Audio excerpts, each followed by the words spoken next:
Okay, so we're moving on with impairment. Now we're dealing with indefinite life intangibles, but not goodwill. Goodwill has its own impairment test. All right, so because these have indefinite lives, you can't sum up future cash flows because future cash flows may be 10 years or 100 years, you don't know. So all we do is the fair value test. And if fair value is less than the carrying value, you write down to fair value. It's that simple. So in that sense, it's much easier. So in this example, the burger franchise can be renewed every 10 years for a token amount, so it has a definite life. They paid $4 million and it was never amortized because it has a definite life, so it's still in the books for $4 million.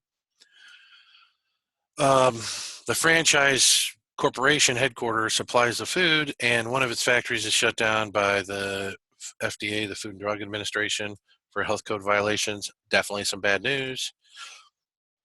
They see a large drop in business, and now the fair value of their holding of their franchises is $3 million. So record the impairment.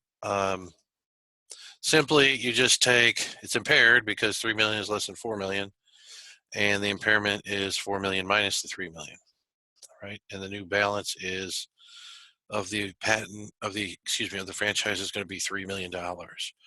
So pretty straightforward. In practice, it's a little more complicated because of the decision-making process. So they have this $3 million estimate.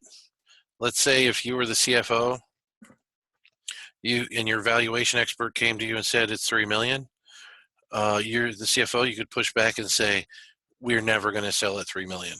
You're using these numbers given this scandal, this current problem, but you know, the corporate office has said this is going to be resolved. The FDA said in a month that they have a PR team in place and different types of activities that the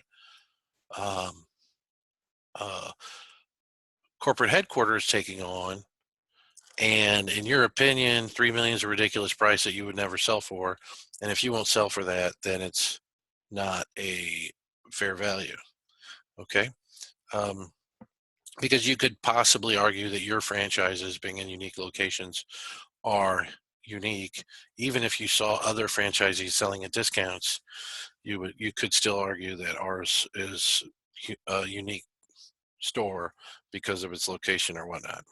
Okay, so typically if you have similar assets that are sold in the market, it's difficult to argue that those aren't fair values. But with a franchise, each location is, even though the stores are the same, locations are different, and you could argue against an estimated value. All right, so but in your problems, just take the numbers given. Obviously, it's just important as you kind of go ahead in your career to understand that when there are estimated fair values, especially on something as crucial as an impairment where you can't recover it, if you're on the corporate side, you're going to have a different attitude maybe than if you're on the audit side. And a CFO, you know, has to follow GAAP, but it doesn't mean always that they have to have the worst net income or net loss possible. So when there's judgment, if their judgments are reasonable and supported, they can be valid.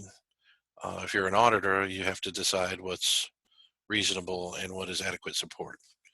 Okay, so that's kind of the intersection of audit and financial reporting in terms of maintaining the quality and conformity with GAAP.